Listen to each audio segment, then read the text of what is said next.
muchísimas gracias por la invitación y por estar aquí en vuestra red.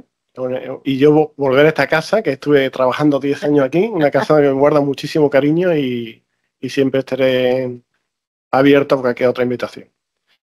Bien, pues yo trabajo en la biblioteca. Después, al final os diré qué hace un bibliotecario hablando de estos temas. Lo voy a dejar así, puso suspenso como sorpresa final.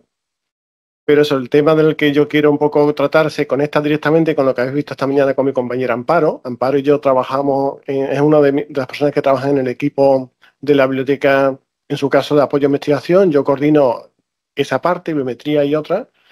Y un poco la idea es intentar resumir lo que ya habéis visto desde el punto de vista práctico un poco en la situación actual y por qué se ha llegado a este momento. Lo voy a hacer ahora, perdón. Solamente en dos bloques. Uno muy breve, que es conceptual, de intentar por qué se ha llegado a este punto, y el segundo es en detalle qué es realmente lo que obliga a las políticas y qué es lo que se están planteando para la investigación. El primer bloque es ese camino, trayectoria. Esto ha sido una cuestión de transformación, todo muy, por supuesto, muy vinculado al origen de Internet y la disrupción que provocó en tantos procesos. Entre ellos impactó directamente en la forma de hacer investigación. Entonces, este camino surge como todo de un problema. En el siglo XXI ya se había hecho una transformación del mundo de revistas en papel a electrónico. Ya existían las revistas electrónicas, convivían con el papel, pero era una situación muy insólita, porque por un lado los precios de revistas, yo eso no digo, no tenéis que saberlo, pero iban subiendo ya en los años 90 a unos precios, a unos niveles mucho por encima de lo razonable del IPC. Entonces provocó una crisis que se llamó de la revista, surge Internet, entonces empezaron a plantearse que por qué no se hacían las cosas de otra manera. Los factores que surgieron en ese problema era esa duplicidad del gasto público. Nosotros decían, no tenéis por qué saberlo, pero esos precios iban impactando los presupuestos que tenemos que manejar las bibliotecas.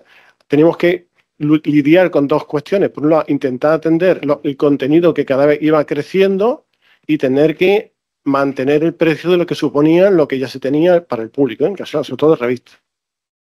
También impactaba mucho algo que no era muy consciente el investigador, porque su obsesión, su meta era la aceptación del manuscrito. Entonces, para conseguir eso no le importaba lo que él no retenía sus derechos, sino cedía sus derechos de autor. Y eso tenía después implicaciones a futuro, ¿no? Porque éramos presos, a fin de cuentas, de lo que ocurría. Entonces se perdía el contenido. No había un control sobre lo que podía ocurrir. Y todo eso en un mercado que cada vez era más concentrado, más exigente y que iba imponiendo sus reglas de forma con bastante dureza, realmente, porque esa concentración le daba un poder, ¿no? Entonces, con comparaciones se han hecho de que manejan, por ejemplo, precios como Inditex. Estamos hablando de empresas muy, muy potentes dentro del mercado de información científica. Y de forma injustificada mantienen unos precios que eran inasumibles. La diferencia del primer bloque sería solo acceso libre, gratuito. Se habló de publicaciones científicas.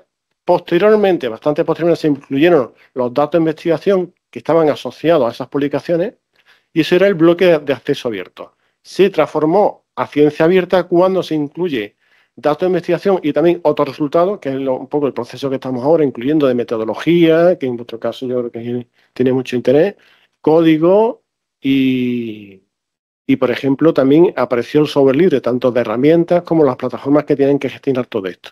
Surge conceptos nuevos con ciencia ciudadana, donde se le pide o se tiene que hacer esa actitud de escucha de que un grupo de personas pueden participar, pueden aportar en un buen diseño de investigación para mejorar los resultados de investigación. También, que antes lo habéis comentado, se potencia el concepto de recursos educativos en abierto, todo para que la transferencia que se está comentando, por ejemplo, en vuestro ámbito es muy importantísimo.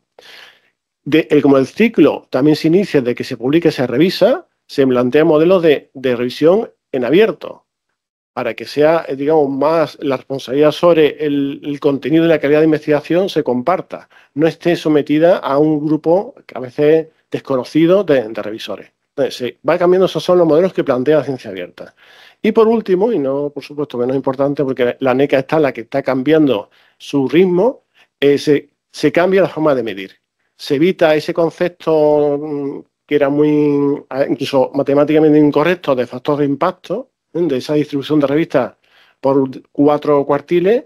Entonces se tienen en cuenta nuevos factores, nuevas métricas a nivel de artículo. O sea, yo lo importante no es en qué revista publiqué, sino qué es lo que yo, mi contenido concreto, el mío, el que yo he hecho, qué impacto está teniendo. Entonces se va cambiando la forma de medir. En el segundo bloque, ya cómo se ha concretado eso en las políticas, en el marco normativo en España exclusivamente, pero que lógicamente está muy en sintonía con lo que ocurre en Europa y en el resto del mundo. Hay 3 hitos: la ley de la ciencia nueva, porque ya existía en 2011 una, la que vamos a ver. Aquí se ve muy mal, pero no os preocupéis, no hay que leer tanto. Yo en negrita he puesto, salvo lo único que voy a destacar. La ley de la ciencia del 2011 ya marcó que se tenía que poner en abierto. O sea, ese problema que era el principio del siglo ya se convirtió en una ley, pero era insuficiente. Entonces ya amplió aplicaciones, datos, código, metodología, lo que me he ido mencionando. También habla de algo muy importante, que se tiene que poner en abierto de forma simultánea la fecha de publicación. Eso quiere decir que antes se hablaba del concepto de embargar. O sea, yo tengo que estar embargado 6 meses.